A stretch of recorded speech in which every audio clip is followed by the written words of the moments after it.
Thank you, Mr. Speaker. Mr. Speaker, I rise today to speak to C6, an act to amend the criminal code to ban conversion therapy, a truly horrific practice. C6 specifically criminalizes transporting a minor out of Canada for the purpose of conversion therapy, subjecting adults to conversion therapy against their will, and the, quote, business of conversion therapy, charging for, profiting from, or advertising conversion therapy for both minors and adults. We must be clear, homophobia and transphobia kill, a side of the fast and hateful coin that demonizes and attacks us all. As parliamentarians, we must be clear. There is nothing wrong or requiring fixing for anyone in the LGBTQ2IA communities. Conversion therapy is a horrific practice that should have never happened. The fact it did, it has, and it does is shameful. Your family, your doctor, your community, these should be sources of comfort and respite for everyone, not harm. The first responsibility of members of Parliament is to stand up for the rights and dignity of their constituents. This bill is an opportunity to show that. It's an opportunity to say no to homophobia and transphobia because homophobia and transphobia kill. Let us send a clear message to the bullies, to the bigots, those that would harm the LGBTQ2IA communities, that your harmful behavior, your hate, and your demonization are unacceptable and unwanted. Let our voice of love drown out the hate. Because we must speak out against the homophobic and transphobic jokes because they're not jokes. It is hate. Every one of those hateful jokes does the same type of damage we're talking about here. It comes from the same type of hate we're trying to stamp out. If you see it, say something. Make it clear which side you stand on. The phrase conversion therapy doesn't really reflect the horror of the practice, so let's be clear about what we're talking about. Electroshock therapy, forced vomiting, forced ingestion of psychotropic drugs such as ketamine, exorcisms, beatings. Simply put, it's abuse. Trying to force someone to be something they are not will never work, and we shouldn't try because there's nothing wrong with who they are. A recent study showed that roughly 20% of gay, bi, or two-spirited men experienced some form of conversion therapy. Another said that 42% of survivors aged 13 to 24 attempt suicide. Homophobia and transphobia kill. No surprise when you're told that you're lesser, when you're told you don't matter, when you're told you need fixing. To anyone listening that needs to hear it, let me be clear. You don't need fixing. You're fine just the way you are. It's the folks attacking you that need fixing, not you. It may not feel like it, but there may be many people who believe in you. There are many people who believe in you, who want you to succeed and cannot wait to meet you. And that this hateful message comes from oftentimes the closest to you, sometimes parents, neighbors, and in some cases, even elected officials. It is truly unacceptable. We must put an end to it. We must put an end to homophobia and transphobia because homophobia and transphobia kill. It is impossible to change someone's sexual orientation, gender identity, or gender expression through conversion therapy, nor would it be desirable even if it worked. All you're doing is contributing to further harm, sometimes leading to depression, social isolation, and oftentimes self-harm or death by suicide. This is true of traditional conversion therapy and so-called body-affirming therapy. We must ban conversion therapy. We must say no to homophobia and transphobia because homophobia and transphobia kill. As we get to this moment, I'd like to recognize the work of those that got us here. In so many of these struggles, we don't always get to bear witness to the hard work of community members and survivors who laid the groundwork. I want to recognize the LGBTQ2IA advocacy groups, labor unions, members of the medical community, and the movement builders.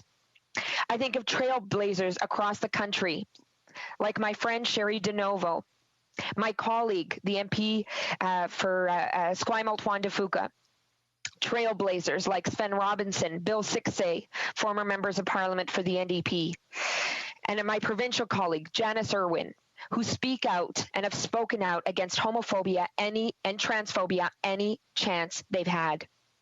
I think of every survivor that's shared their story, every person that's spoken out, every community member that has endured. And I think of those that didn't. Not one more person should be murdered by homophobia and transphobia. We owe it to those that aren't here to make it sure it never happens again. I'm happy to see some really inspiring and amazing work happening on the municipal, provincial, and territorial levels across the country to protect queer youth. No provincial health plans allow for the practice of conversion therapy as part of the public health care insurance system. No reputable healthcare provider should perform the practice, but we know that it happens, and that's why this legislation is so critical. And yet, only my home province of Manitoba has a formal and complete ban on health professionals offering conversion therapy, and it was the first province to ban the practice.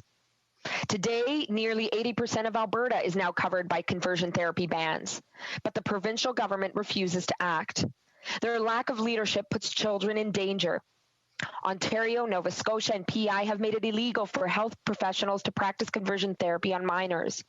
Yukon Territory is moving forward with legislation to ban conversion therapy as well. But there's been a lack of federal leadership until this point. In 2019, my former colleague Sherry Benson brought forward a petition by the Lethbridge Public Interest Research Group, signed by survivors and allies, calling on the government to ban the practice. They shared their stories and their collective voice and called on us as parliamentarians to stand with them. At the time, the Liberal government used the tired argument of obstructionists to human dignity everywhere, state rights. After countless survivors and activists continued to raise their voice, the government relented. They were wrong then, but I'm glad they're moving now because homophobia and transphobia kill. But let us be clear on the Liberals' pink-washed record on LGBTQ rights more broadly. A government that believes in queer rights doesn't prop up the Saudi Arabian government, one of the worst abusers in the world when it comes to LGBTQ rights.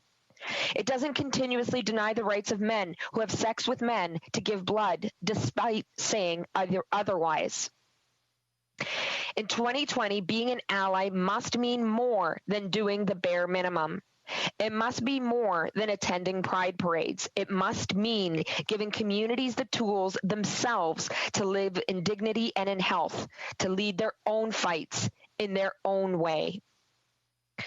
New Democrats support this legislation, but we believe it must go further.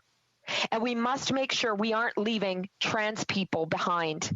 We must make sure that when we talk about banning conversion therapy for sexual orientation, we also include the same harmful practice when it comes to gender identity and expression. Because, and it bears repeating, homophobia and transphobia kill. We know that legislation alone isn't going to keep LGBTQ2IA folks safe, nor will it repair the damage brought. This government must ensure that adequate funding exists for community-led solutions. It is the only way. Whether it's speaking out against hate, beginning practices that are harmful to the LGBTQ2IA communities in Canada, or Canada's foreign policy, we must be clear on our values of love and respect and condemn the bullies and bigots. When I was reading my speech, I read stories of survivors of conversion therapy. Many were living through their pain, and their voices must be heard. I want to share a few of those stories. Quote, conversion therapy is not therapy. It's just torture, abuse, and people still need to be educated, unquote.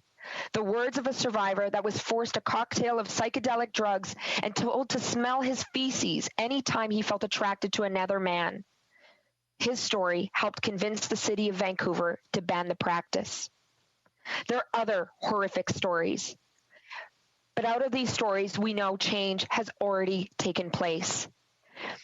But folks in the LGBTQ community deserve more. Their human rights matter like everyone else's. So today, let us support Bill C-6, but let's go further in ensuring respect and realization of rights for LGBTQ people across our country and around the world. Thank you.